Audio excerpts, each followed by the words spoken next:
ፍኖተ ካርታ ፕሮግራም ጥሙር ጥዕና ሪፎርም መባእታዊ ክንክን ጥዕና ከተማታትን ጽሬት ትግራይን ተጀሚሩ። ፍኖተ ካርታ ፕሮግራም ጥሙር ጥዕና ሪፎርም መባእታዊ ክንክን ጥዕና ሕብረተሰብ ንምርጋጽ ሶሞያ ጥዕና ኣብ ዝሰርሕሉ ትካላት ጥዕና ኮኑም ክሳብ ወረዳታትን ጣብያታትን ወሪዶም ንኽሰርሑ ዝኽእል ከም ዝኾነ ሓላፊ ቢሮ ጥዕና ትግራይ ዶክተር አማኑኤል ኃይለ ይገልጹ። የእነዚህ ሪፎርሞች ምንነትን በሚገባ በመረዳት ትግበራቸውን በማፋጠን ረገድ የበኩላቸውን ሚና እንድትጫወቱ እናንተንም በአክብሮት እንጠይቃለን። እዚ ሪፎርም እዚ ረብሑ ብግቡእ ብምግንዛብ ትግበርኡ ንምስላጥ ሞያዊ ብጽሒትኩም ንክትፍጽሙ ይምሕፀን። እዚ ፍኖተ ካርታ እዚ ጥዕና ሕብረተሰብ ንምርጋጽ ሶሞያ ጥዕና ትካላት ኣብቲ ከባቢ ዝርከብ ማሕበረሰብ ብምትሕባር ልዑል ተግባራዊ ውፅኢት ከምጽእ ትጽቢት ንገብር።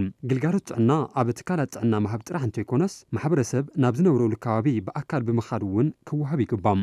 እቲ ሪፎርም ትካላት ጥዕና ትግራይ ንሶሞያ ጥዕናን ተገልገልትን ዝምቹ መሰረተ ልምዓት ንምህናጽ ዘኽእል ፍኖተ ካርታ ምዃኑም ተወካሊት ጥዕና ሚኒስትር አይተ እስራኤል አተሮ የገንዘቡም። ጤና ጣቢያ ላይ የሚደረጉ የቀዶ ጥገና አገልግሎቶችን በስፋት ማስኬድ ይጠበቅብናል።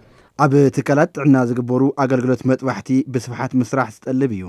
መረዳእታታት ስርዓት ጥዕና ብምስናድ ንሰለጤን አገልግሎት ጥዕና ኣብ ዝተተሓዘሉ ግዜ ሰሌዳ ንምዝዛም እውን ይሕግዝ። እዚ ሪፎርም እዚ መሰረታውን ዝተመሓየሸን አገልግሎት ጥዕና ንምሃብ ኣብ ሕብረተሰብ ገንዘብ ምፍጣር ኣገዳሲ እዩ። ብሰንኪ ጆኖሳይዳዊ ኩናት ዝዓነወ መሰረታዊ ባእታታት ጥሙር ጥዕና ንምሕዋይን ጥዕና ሕብረተሰብ ንምርጋጽን ተሳትፎ ሕብረተሰብ ዝጠልብ እዩ ዝበሉ ኣብ ቢሮ ጥዕና ትግራይ ኣተሓባባሪ ከባቢያዊ ጥዕና አይተ ሙልጌታ ቸርነት እዮም። ኩሎም መሰረተ ልምዓታት ዓንዮም እዮም። ጥዕና ኬላ ዓንዩ፣ ሆስፒታል ዓንዩ፣ ጥዕና ጣብያ ዓንዩ። ስለዚ እንኳን እዚኦም ናይ ዝሰርሕናዮ የቶሽንቲ ቤት ምሕፀብ ኩሎም ነገር መሰረታዊ ያው ዝበሃሉ ነቱ ናይ ሕማም ክከላኸሉ ያው ዝኽእሉ ያው ተባሂሎም ናይ ጥሙር ጥዕና ስራሕቲ ወይ ድማ ባእታታት ያው ዝነበሩ ኩሎም ዓንዮም እዮም።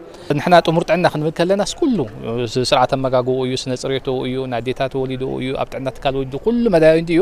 ስለዚ ሓደ እቲ ናይ ኩሉ ሕብረተሰብ ናይ ኩሉ ሴክተራት ተሳትፎ ይድልዩ እዩ ቅንጅታዊ ዝኾነ ሰራርሓ። ካብዚ ሓሊፉ ግን ቱ በዓሉ ቱ ሕብረተሰብ ቱ ተጠቃሚ ዘሎ ሕብረተሰብ ግን ክነቅሕሎ ግንዛቤ ፍጠረሉ ኣለዎ።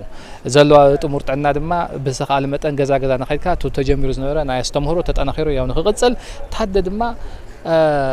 ተሓደ ድማ እንታይ እዩ ብጥዕና ክረብሓ ይኽእል እንታይ እዩ ክጎድኣ ዝኽእል ነበር ግንዛቤ እንድሕር ሒዝና ኮይና ናይ ባዕላ ጥዕና ባዕላ ክትምርት ያው ትኽእል እያ ማለት እዩ።